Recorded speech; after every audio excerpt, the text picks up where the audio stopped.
referring to a report out today that not only is mortgage activity slowing, but the government is hogging a larger portion of the available capital that's out there. If you were to take all of our debt and average it out among all Americans, the average American is carrying about $106,000 as his or her portion of that debt. The Governor Mike Huckabee says, well, no wonder they're skittish. Governor, good to see you. Good to see you, Neil. I mean, that's a staggering amount of money. If you take that, that's a lot more than most Americans are going to make in 2 years. Do they know it, or do they just get a sense it's out there and it's finally registering, or what? I don't think the average American thinks about it, because they're thinking about, can I put gas in my car? Can I put groceries on the table? Can my kids go to school?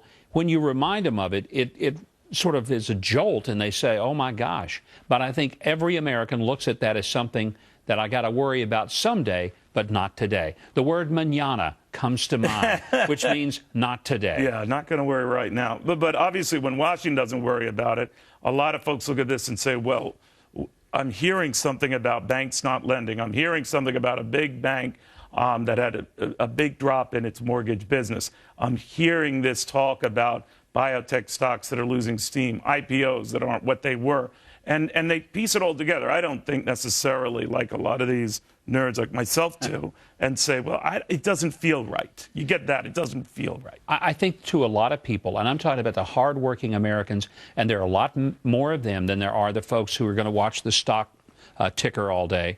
But the people who will go home tonight having sweated through their clothes, lifting heavy things, bone tired, when they hear this, what they do is to say, you know what, I don't think we're going to be taking a vacation this summer. I don't think we're going to be buying a new car. We're going to keep the old clunker going. We're not going to add a room on. We're not going to buy a new house.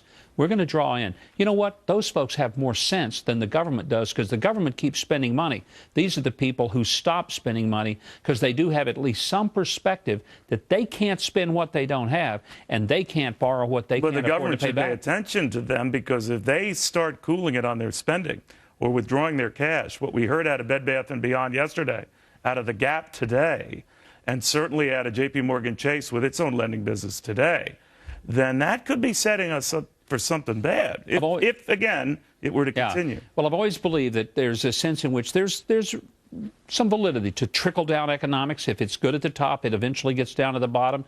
But here's the other factor. When it starts going bad, it gets bad at the bottom first, and it trickles to the top. When you see people who are out there barely making it, and they start pulling back, then the people up at the top better realize it's coming their way. That's very good. That's called trickle up, I believe. Trickle up. All right. Thank you, Governor. In the meantime,